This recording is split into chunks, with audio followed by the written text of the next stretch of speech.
Welcome to Mimir, the podcast for ambitious entrepreneurs who want to launch and grow a successful business from day one. I'm your host, Maddie Kelly, and each week I sit down with founders who have been there, done that. We dive into the mindset, strategies, and practical tools you need to turn your vision into a reality. So let's get to work. Hey guys, welcome back to Mimir. Today, I'm sitting down with Stacy Thal. She is the kind of person you want in your corner, clear, grounded, and honest in a way that cuts through the noise.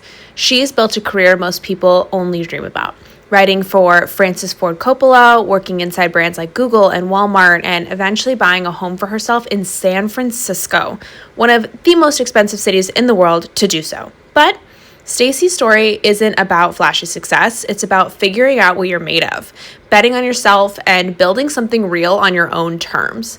In this episode, she and I talk about what founders need to build a brand that lasts, clear positioning, an emotionally resonant story, and the courage to not water it down. Stacy shares how to create a minimum viable brand, why most messaging falls apart under pressure, and how to make sure your creative work connects with investors, customers, and teams alike.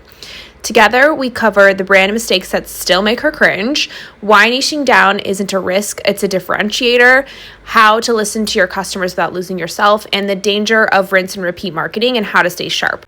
Stacy also shares how she found her way back to entrepreneurship after layoffs, burnout, and years of chasing stability. Her story is a reminder that reinvention is always possible, that honesty is a superpower, and that having your shit together can look like showing up day after day with clarity, courage, and compassion. This episode isn't just for founders working on a brand, it's for anyone trying to carve a path that feels true, even if it takes a few tries to get there. So please join me in welcoming Stacy to the podcast.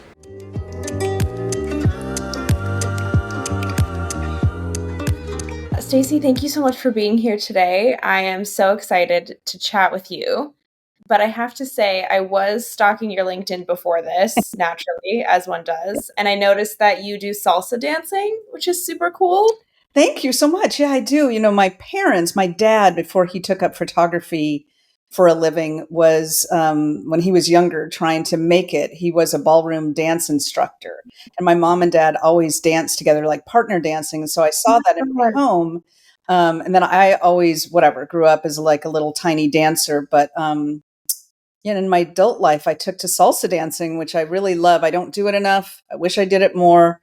I used to do it a lot, like 3-4 times a week, going out to the clubs and stuff like that, but never competed, but hung out with a lot of people that did. And it's just such a joy. Yeah, it's funny. I find that like with my hobbies, I have been hesitant to compete in them just because I feel like naturally I'm so competitive. And like the whole reason that I do these hobbies outside of my day-to-day life is for the joy of it. Yeah. And I fear that if I bring competitive aspects into it, I'll lose that. Yeah. I mean, that's a thing for sure. I wrote my whole life. We'll get into some of that maybe. But I very much wanted to be a film director. And part of the way that I tried to do that was buying my way into directing by writing. And when I got, some success in doing that, it ruined it because it was, this private passion where with no one watching that then became a commodity. I don't know. We'll talk maybe more about that later, but I get it. Like, keep your hobbies close to your heart, I think. Yeah. Well, I guess speaking of that, why don't we do like a quick, brief overview of your career so far, like how it started, what your journey looked like, and then of course now you're helping early stage founders. So like I want to know how that pivot happened because I feel like your career didn't necessarily point in that direction from the beginning. Yeah, I don't even know. I mean, that was, that's all a good question. I think I'm sort of an accidental entrepreneur, but also born into it. So my dad, as I mentioned, was a photographer. He was in the Hollywood film industry. He was also a Playboy photographer back in the day. So there's that, imagine the therapy bills from that. No way. Yeah. So I'm like a centerfold photographer's daughter. And so he, took pictures for a living. And then my mom, was a voracious reader, still is, to this day, reads at least a book a week. And I grew up at a house, filled with images and words. And so Mm. my facility was for words, but my whole career has been about the marriage of, like my parents, the marriage of words and images. But I really took to the writing part of it. And so I wanted to be a film director, but it was at a time where weren't, the word content wasn't a thing. And there certainly wasn't a lot of outlets for that. And it was a tougher time for a woman to be in that business. There wasn't a call for diverse voices, from different audiences. So I tried and tried, and I had some success. I wrote for some years for Zoetrope Studios and Francis Coppola, and he taught me the director of The Godfather and all that stuff. And so I had some success writing my way in to try to direct. But when that was tough to make a living, I had discovered that people can't write. Like business people can't write, and they might have fantastic ideas and an enormous amount of passion, but they didn't have that wasn't their thing, Yeah. articulating that into stuff that would be able to, entice clients, customers, end users to them. So I did a hard pivot because I was paying San Francisco style rents at the time Mm. and needed to do what I needed to do to make a living and keep a roof over my head, and just started my own business. I worked for a bit at a like big downtown San Francisco PR firm that was, helping people that were in the news all the time. And I learned there too that, people didn't know how to write or market themselves. Right. So I just, like old school style, went on Craigslist and was like, do people write for a living? Is this a thing in marketing? And I just started, collecting clients one by one by one, and built this business for myself, doing marketing and advertising and public relations based on common sense, some experience, Mm. lots of youthful bravado, um, and ambition to make my way as a Yeah. businesswoman in the world and have some independence.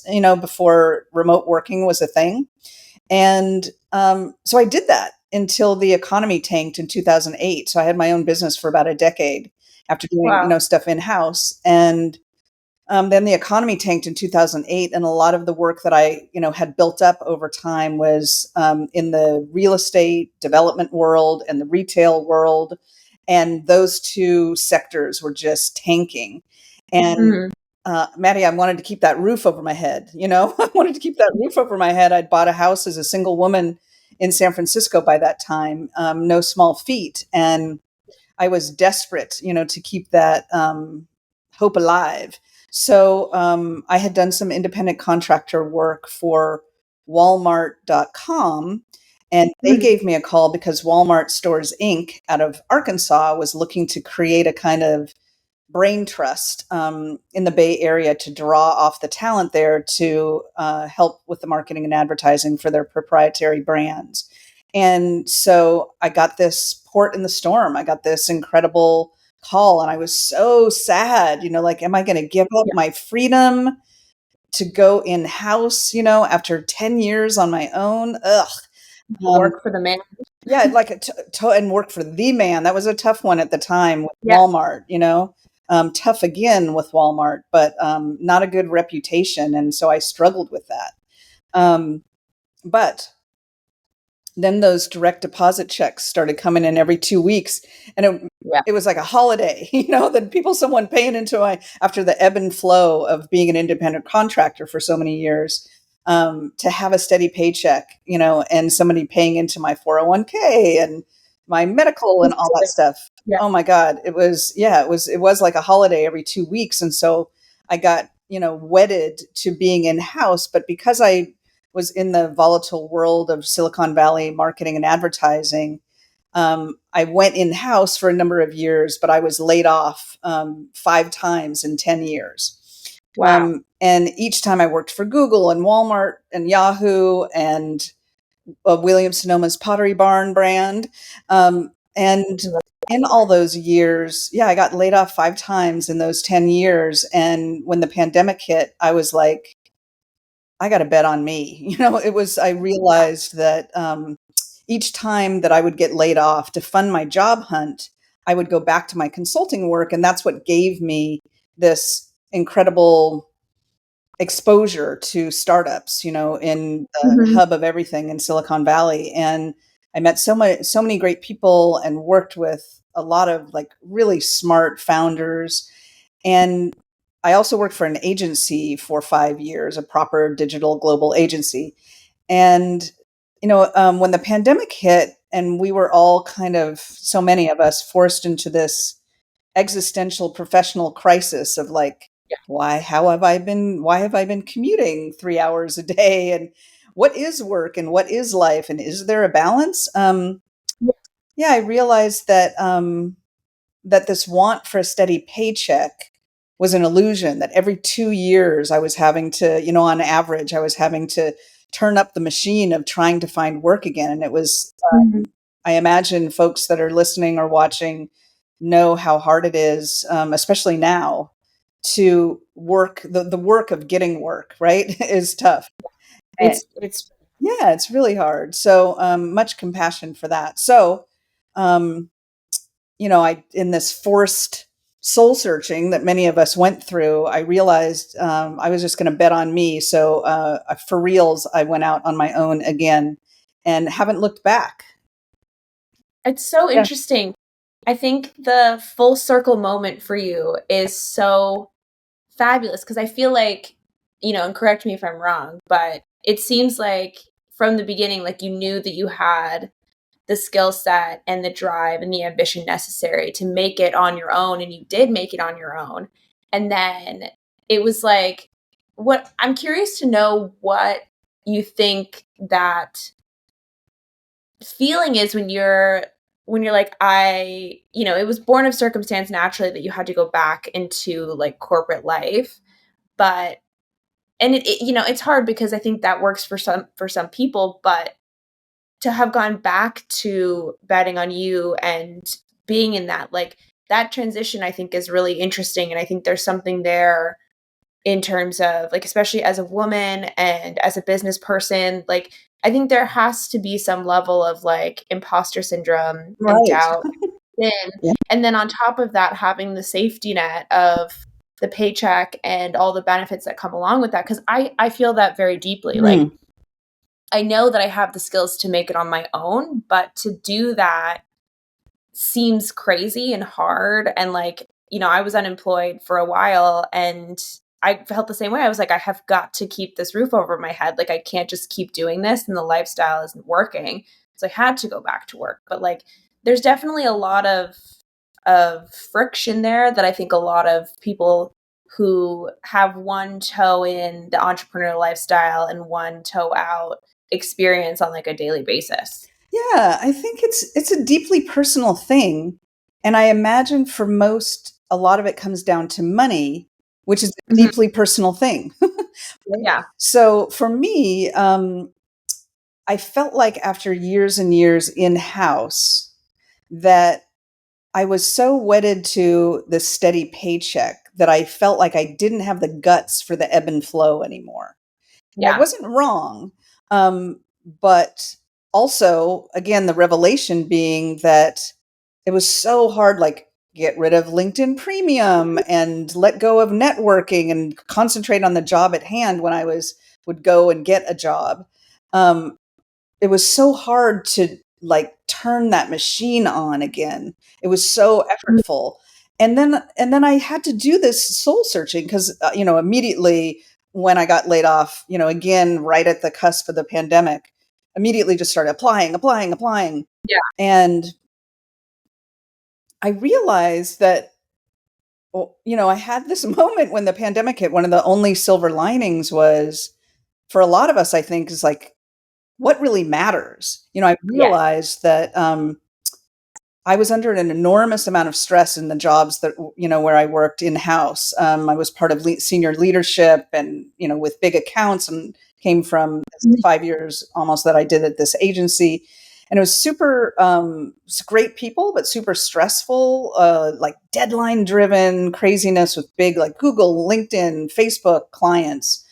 So a lot of pressure, and many of us made that connection right during the pandemic, the mind body connection, something that we know, oh yeah, mind body connected, whatever. But I really realized that stress suppresses your immune system. And I did Yeah. not want to get sick. That was when, early on in the pandemic where we didn't know, how lethal this was going to be. And this is pre-vaccine and things like that. So um, I really had to look at the weighing the balance between having the courage to effortfully go after business for myself versus having the fear to try to find a job in house to do that work for me. But then inevitably, I realized that I was going to get into, yet another hamster wheel of serving someone else, Yeah. and clocking in and things like that. And that my giving myself that pause to think about what really mattered. I put pen to paper and pros, cons, and read all sorts of articles and this was, it seems like it wasn't that long ago. It was like pre-generative AI for me, at scale like we know now. So I wasn't asking whatever, ChatGPT or Perplexity, like, what do I do with my life? So I was having to do it for myself. And I just realized that, the work was more flexible, more lucrative, and the variety that I had exposed me to an enormous amount of people in different spaces, being industry agnostic, Mhm. connected fitness, and then, some supplement powder over here, and then large scale construction or whatever, all sorts of different kinds of clients, that it was really stimulating for my brain. And it, opened up my network of really interesting people, it just blew that open. Yeah. So yeah, it was just much in a much better headspace for me to be the master of my own domain, right? To be kind of able to, pick and choose and have the power of no. But then I would say the economy had another downturn. AI came on the scene, and the cycle of disruption is unrelenting. So it's been Yeah. an adventure for the last couple of years for sure.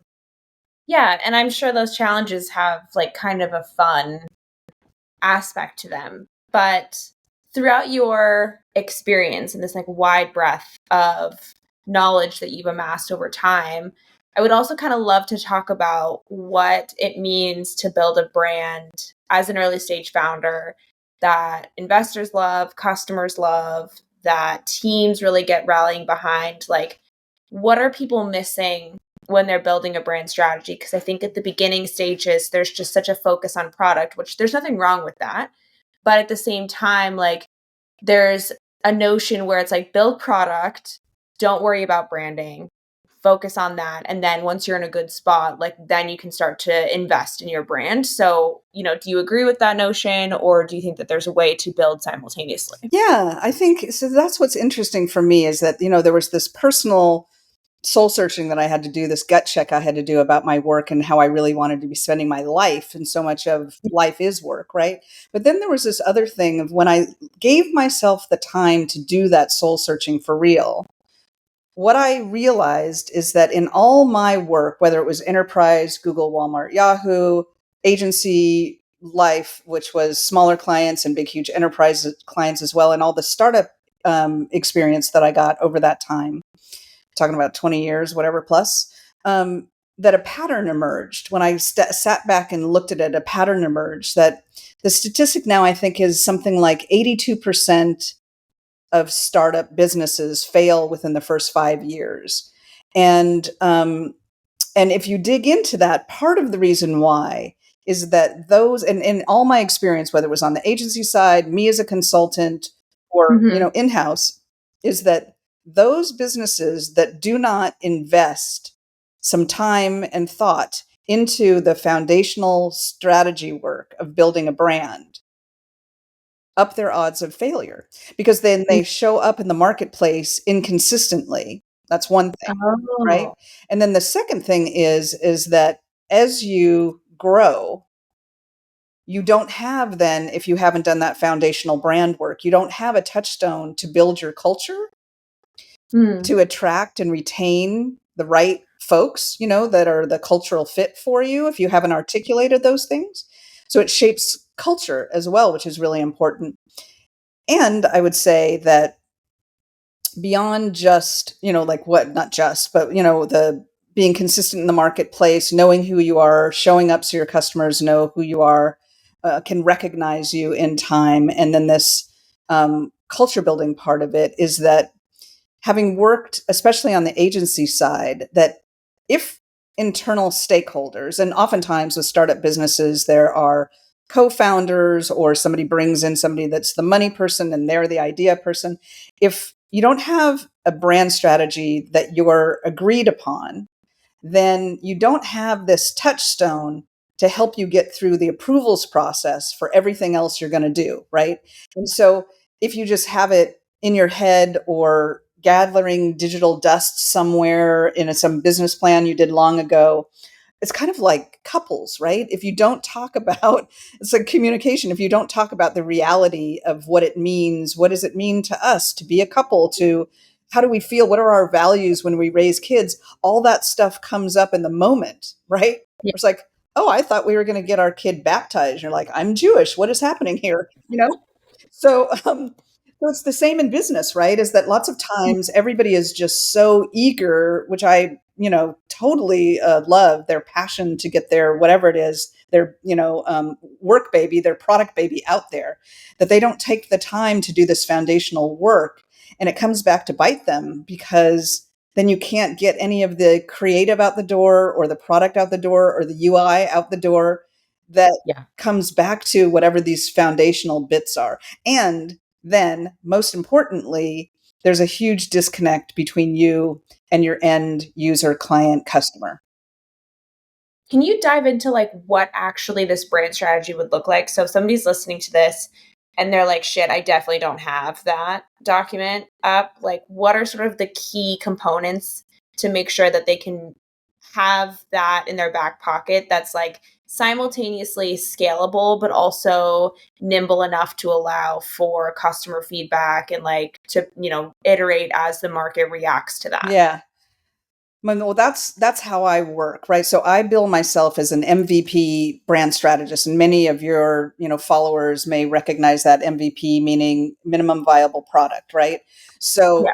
everything is that these days, right? There's nothing but data out there. There's no excuse not to have the data, and the data, meaning the people on the other end that are consuming your whatever, are giving you information back, right? For better and for worse, that you can test, learn, and iterate against, right?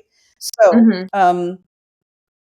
so for me, to have that foundational stuff is always about revisiting it in time. But at some point, you have to put a stake in the ground. And what I do is go through an exercise, with my clients to tease out from them, starting with what their foundational belief is. So, what kept them up, talking about this in a dorm room till 4 o'clock in the morning, fired up about a better way to, invest or upcycle, something or whatever it is, whatever their passion is, to have it rooted in what that foundational belief is so that you never forget and have that, in stone for now. Now can change in time depending on what happens, but that real foundational belief that, that moves you to do the business that you do, that can be a touchstone in times of celebration, like, oh, we did this, we're making this change in the world or for our customers or whatever it is, or in lean times, in times of challenge where you can, remind yourself of why you got into this so you can keep going, right? And then some people might think it's kind of corny, but articulating your mission and your vision and your values is really helpful to for creative. So I spent many years as a creative director at the top of brand storytelling in the crazy world of Silicon Valley marketing and advertising. And whenever we would be working on a campaign and bring in whether it was in-house or bring in contractors to do the design or copywriting work, the first question is like, what's the there? Like, who are you as a brand? Who are we serving? And many brands don't have that. They skip over that, like you were saying, it's because of the pressure to rush to market, either because they're Mhm. excited or investors are breathing down their neck, whether it's your parents that, you know, helped you by using their credit card, or you Yeah. got, millions of dollars. That pressure is intense. And so articulating what your mission is, for your business, to fulfill your highest benefit for your customers, what your vision is, the higher thought of how you can change the world and make it a better place through whatever it is, what you value. Not only as a company, like what moves you, what your ethos is. Again, going back to the vibe that you want to express on your website, through your social, whatever it is. And also your value propositions, right? Like what distinguishes you in the market? What are your highest benefits of whatever it is that you're selling, sharing, whatever your Yeah. service is, whatever those value propositions are. I think we call them, it was value propositions turned into reasons to believe, and now Mm, everybody's talking about reasons to care, right? Is like yeah. really hooking into what is the emotional benefit that we can help our customers with. And then, Yeah. important to articulate as well is who are your target customers, and to have Mm. some important sketch of that. And this, I've heard people that go like pretty deep into that like customer persona also. Like I've heard of companies that literally create like a person with a name and like what are their hobbies, what are they into? And then I've heard of it more as just less like literally this is like the title of the person that we're going after. And I think like have you seen, does it really matter? Do you have to get that specific or is it better, or not? Does yeah, that I think the more specific, the better, for sure. But Okay. also, again, back to the MVP thing, is that I'm working with a client right now. We went out to market based on what the competitive analysis and what was happening in the marketplace for this wellness supplement product. Um, we were targeting women, put all Mm, the ads out based on those assumptions, and it's just nothing but men coming in, nothing but men coming in, and so had to pivot around that. Um, yeah. but I would say that that's part of the fun of doing the creative work, is being able to put yourself in the shoes of whoever the customer is. And the better sketch you have of that, the better, so that a writer or designer of any kind and any level can project themselves into their world. And the way that you personify that can be really helpful.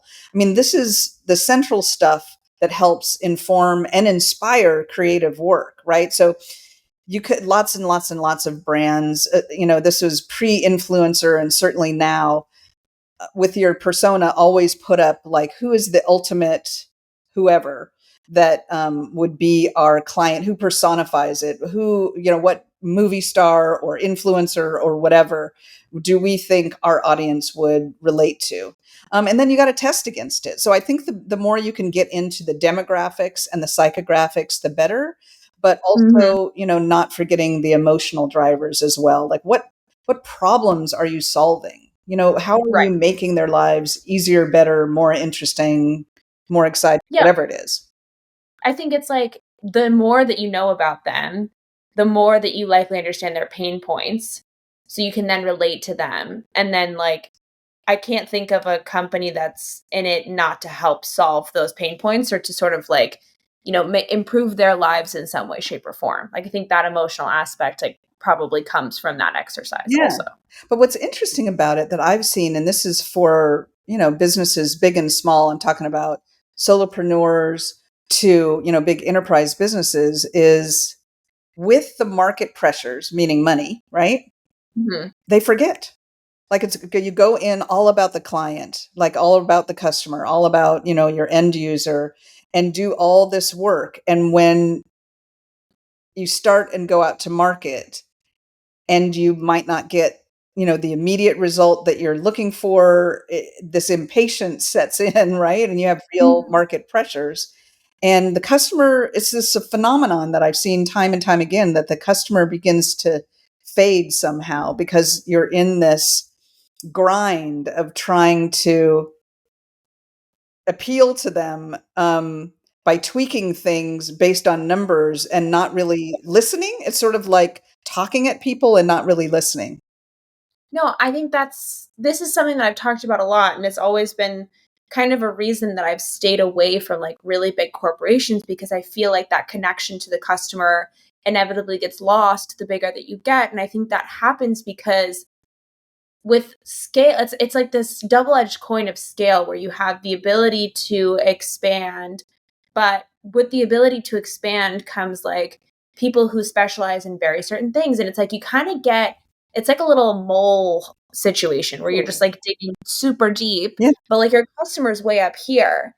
And so in the effort to serve them better, you end up like distancing yourself from them True. as a result instead of being able to like funnel money into serving them better, which was the original intention. And I think that's why I've always been so intrigued by startups and entrepreneurialism, because that connection to the customer is so much more pure. The heart is felt a lot easier. Like you can see the passion and the drive to help in that way. And it's hard because it's just like such a it's something I've not been able to figure out how to solve up to this point. Yeah, so maybe, I mean, you're giving me an idea too. I'm working with a client right now where part of the package that we're putting out there is this lean brand strategy that goes through all these, whatever exercises to get you to the point of teasing out the mission, vision, values, reasons to care, all that stuff. And Yeah. then building into that like a checkpoint at 30 days, 60 days, and 90 days, instead of just like, what do they call it? Like design and dump, or deliver and something. It's like D&D. Anyway, it's like lots of agencies just do this thing and then you're on your own. And that's where it falls apart lots of times. So I think it's about having the intention to be revisiting what you do time and time again and looking at those personas, to be able to stay connected to your customers and doing all the things of, depending on what your budget is, doing social listening, making sure that if you're out on organic social, that you're in conversation and that you have somebody managing that is bringing you concerns and questions, right? And that you have some way to track that so you know what's being said to and about your brand. Yeah. And I'm sure you've also kind of seen like the good and the bad on the flip side. What, you know, what are some of like the most common mistakes, or like what is a situation that you saw that still like gives you secondhand cringe to this day that founders should really be paying attention to when it comes to putting their brand out into market? Yeah, I think there's a couple things. One of them, we're already talking about, which is the pressure to sell is real, and there's Totally. nothing wrong with that. We get that. But when you start getting myopic and just focusing on that, and forgetting who your customer is, that can be a pitfall. The other thing is that lots of times businesses make the mistake of redoing and redoing and redoing what works Mm-hmm. and expecting that it's going to do that forever. So, having some sort of ad, like running an A/B test with ads with, on social, let's say on Instagram. And one has a picture of a human and one does not. And then you realize that for whatever reason, everybody's responding. You're getting more click throughs with the one that does not have people. And then inevitably you keep doing it and doing it, and doing it. And it's like chewing gum that doesn't have flavor anymore, Yeah. not mixing it up at all, being afraid to find things that may work and may work better, or to continue testing along the way, because inevitably there's going to be some attrition and the market changes and tastes change, right? Everything changes so much today. You have to just be plugged in, and it can be a grind for sure. Like Yeah. when does it ever stop? Can we just set it and forget it? But marketing and advertising really isn't a set, even for like Nike that just got, that's going through its own rebranding revolution, because they, lost a lot of market share. One of the most powerful brands and recognizable brands in the entire world, started to lose it because they were just rinse, repeat, rinse, repeat, rinse, repeat down the wrong avenue. So Yeah. things change. Yeah. And actually, this is really random, but I actually feel like I learned this being an office manager, being in charge. Like, this is so random, but being in charge of ordering like snacks for people, you just order the things that you know people like and eat, and then you don't order the stuff that like they clearly don't want. Mhm. But inevitably, they get tired of it and then they want Yeah. variety and they want to switch it up. And so I found that I would get way more like complaints or like people would just be like way noisier when it was the same, despite the fact that that's the stuff that they liked. Versus when I would switch it up, it's almost like they wanted to see something that they didn't like because like it was new or it was exciting to talk about. Like they could chat about it with their coworkers and they can be like, oh, did you try this? It was super gross. Versus like, oh yeah, like let me just go get the same thing that I've had this whole time. So I'm sure that there's like something psychological about that I think it's human experience. nature, right? It's human Yeah. nature. I mean, we're, so many of us different, but this through line of we like some variety at some Yeah. point. Even if like you're a homebody or whatever it is, you're like, I have got to get out of the house. Like whatever it is, 4 days later, you realize.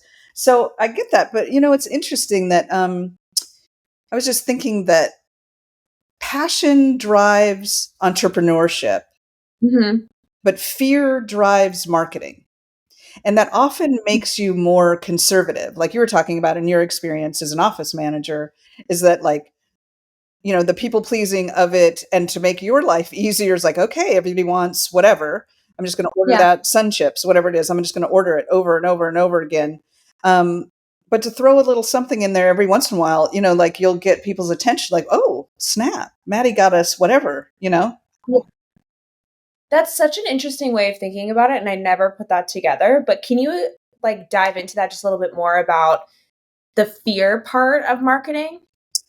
Yeah, well, I think it's interesting. It depends on the size of your business, right? So I just think about, oh my God, I'm going to forget his name now. Is it Anthony? I can't remember. I can never remember his name. I feel so bad. But the guy who founded Liquid Death was, Oh, yeah. yeah, he was like a really great designer in the world, like the top of advertising, and had this great frustration that like so many do in the world of agency work, that their best ideas never see the light of day. So he kind of, some things happen in his life. It's a great episode of How I Built This with him, if you want to, the founder of Liquid Mm, Death, if you cool. want to dive into that.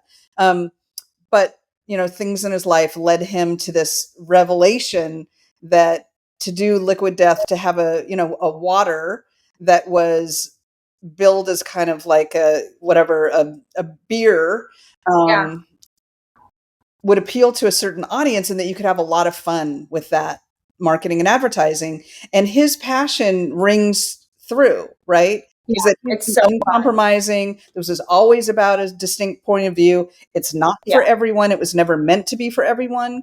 But because of, again, back to money, money, money, hashtag capitalism, that because there's so much pressure around that, it drives this kind of conservatism out of necessity that makes everything kind of homogenized. I mean, in all the work that I did, especially in-house work, whenever we would start a campaign or a brand ID, something or another, or a website, it would always be we'd be all looking at the Apple site. What does Apple do? Because of their like clean look and undeniable success and design thinking and all that stuff. But then everything started looking like that. We're having the same kind of crisis is about to happen experience, which is everybody using ChatGPT now for marketing and advertising. This homogeny is starting to creep back in again. Mm, And so I think that, that's what the fear obviously is, like money driven. And also, if you're an entrepreneur and this is your passion and it's something that you've sunk your whole life into, your life savings, your life effort, your heart, and all that stuff, you want it out there and you want it to succeed. It's your baby, it's your product baby. So there's fear around that too that makes you shrink, right? So I think maybe, that people that have kids, imagine them running, in a field and, having a great time and chasing butterflies. But when they go out to do it, they're like, don't, watch out for the rocks. Don't go near there's a dog over there. Watch out. It's like that for your product baby is the realities of the market, make people shrink. And I think there's also this intensity about trying to be everything to everyone, you Yeah. know? And where brands, I think, are going to stake their claim and really have a differentiator moving forward is to be more and more and more niche, and maybe in a little bit of reaction to where capitalism has gone, is to be satisfied with less money, but more fulfilled with deeper engagement, real, meaningful Mhm. relationships with your end users, customers, all that. Yeah, I actually agree with that. A lot of the founders that I've talked to, I've been really surprised to hear that they are very conscientious about growth. They're not necessarily racing through the process or trying to hit a certain number by a certain amount of time. I mean, it's obviously different when you have investors because you have external stakeholders that are grinding on you to hit certain goals by a certain day. But regardless of that, I think there's still this, like you said, push to be okay with it moving a little bit slower because the fulfillment of that and like knowing that your product is hitting different and that it's doing what it's designed to do is enough. And so, like, you want to hold on to that for as long as you possibly can before you hit the next phase and the next phase. And it's like, instead of, I think, what we used to see, which was like rapid growth at whatever cost, versus now it's more of a slow burn and enjoying the process rather than the destination. I mean, I would hope so, because there's so much that's out of our control, right? We are powerless over so much. There's only so much that you can truly affect. And, who knows when there's going to be an economic downturn, lots of volatility in our country right now, politically. All those things affect things, and that is out of our, like, you can go and vote, please do, but a lot of it is out of our control, right? And Yeah. so staying focused on, and that's what comes back to this foundational brand strategy, staying focused on your mission and your vision and what your values are. And I would just say, like, in your own, I mean, Maddie, imagine that you've experienced this as well, that when you have deep, meaningful relationships, it breeds loyalty. And these are the people Hmm. that you want to hang out with. And it's the same for brands, right? If you keep Hmm. showing up and keep showing up with heart and caring, even if it's like a B2B, SaaS product, whatever, that seems removed from the human experience, we're still all, for now, doing business with humans, right? On the other end of it. And I think that we lose when the numbers come in and the spreadsheets come in and the, whatever investors come in, like you said, we start losing that humanity. Yeah. Yeah. Honestly, I think that is the perfect place to close. But before I let you go, I do want to ask a couple quick rapid fire questions. First off, is what is your favorite brand that's doing it right now? Yeah, well, I mentioned Liquid Death. I think that their So fun. courage to niche, and be unrelentingly themselves is really great. One brand that I really love that's a smaller brand, is Starface. The stars that are the zit cover The up. pimple Yeah, patches? the Yeah. purple patches. I love them because I feel like their web presence is really, now that their social is on point, and that there's Mm. there. If you look into their foundational belief they obviously did their work as a brand. They wanted to revolutionize how people felt about themselves and turn one of the deepest shames that can be altering for a person's life into a kind of something fun and a badge of honor. And so those are the kinds of brands that move me today. I mean, I have my things like Hermes and stuff where I like the clean look and the high end blah for my own Yeah. self, aspirational things like that. But people that are doing it right, I don't know. I really always go back to Starface because they're also very consistent. You Yeah. know that there's someone there that's really into the creative behind it, but they're always having their end user, their customer in mind. And then the last one is sort of what is your least favorite phrase that you see brands use on a consistent basis that's like so overdone? Well, I think, yeah, that's a good one. I think that any kind of like empty hyperbole, like our product is great, those kind of like empty, Yeah, be happier, like without any meat on the bones, just rings uh empty these days, right? If there's just no there totally. there. But I think that there's this big debate, and maybe you can help me solve it now, here, right now, put you back on the spot. Um, the word authenticity in branding, that I believe in the tenets of that, about what that means, whether it's the extension of the founder's heart that is connecting Mhm. with the heart and the needs, and answering the pain points of their customer, end user, whatever. Whatever that through line is, I that comes from a place of authenticity, but the word authenticity has been overused, right? Yes. And Yes. I don't know what a replacement word, like, if is it about being real?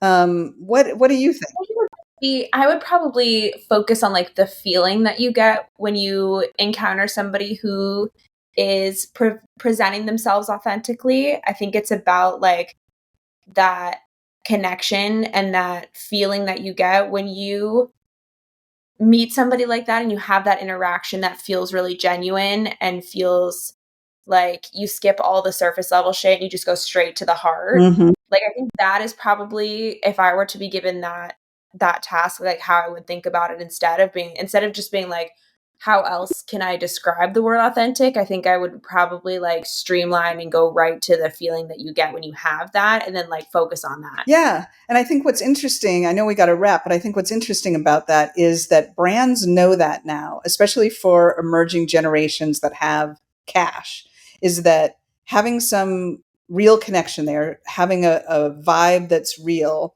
is Yeah. important. And also is like, well, that's great. You want to sell me this, but what have you done to help the planet? What have you done to help people? Is really important. So I think one of the things that bugs me are companies, brands that give some sort of nod to some sort of charitable bullshit that they're doing, because they want you on their website, or if you look into Yeah. They want to the like capitalize on the trend, but they don't really care. right, right. So there's no real there. And I think you can kind of tell, right? Where it's just like a cursory nod, like, we do this. Just know that, whatever it is 0.0000% of our, proceeds go back to helping the Clean Water Act, or whatever it is. Like, do you Yeah. really care? I don't know what's going on there. So I think, yeah, it comes back to fake, and empty words. Never use the words like great or better. Better than what? That's a good one. Yeah. I hate that one. Better. Better than what? Like, can you prove it? Is it an asterisk? How so? I Yeah. think authenticity is it. If anybody knows, put it in the comments or something. What's Yeah. your Let us know. word in 2025 and moving forward for authenticity that hits better? I could honestly talk about this for the next 4 hours. Like there's so much more here that I wanna get into with you because I just am having so much fun and it's so fascinating. But, maybe that's just a sign that we need to have a part 2 Okay, instead. let's do it. Thank you so much for being here. This has been such a wonderful and, like, energizing conversation for me, and I hope that that translates to everybody else who's listening. Thanks so much. That's a wrap on today's episode. If you got even one good idea, smash that 5-star button. You can find all the links to connect with Stacy in the show notes, and if you want more founder wisdom, community, and behind the scenes, come hang out at mimir.ink and join the newsletter. Between now and then, I will see you guys next week.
And that's a wrap on today's episode. If you found yourself nodding along or if you got a good idea, please smash that 5-star button.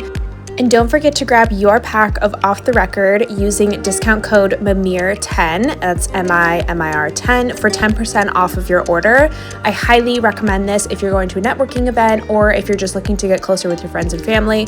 I used it, loved it, 10 out of 10 would recommend. So be sure to click the link down in the description and use the discount code for that. If you guys want more founder wisdom, community, and behind the scenes, come hang out at mimir.ink, join the community. I swear there's some good stuff in there. And between now and then, I will see you guys next week. Thank you so much for listening.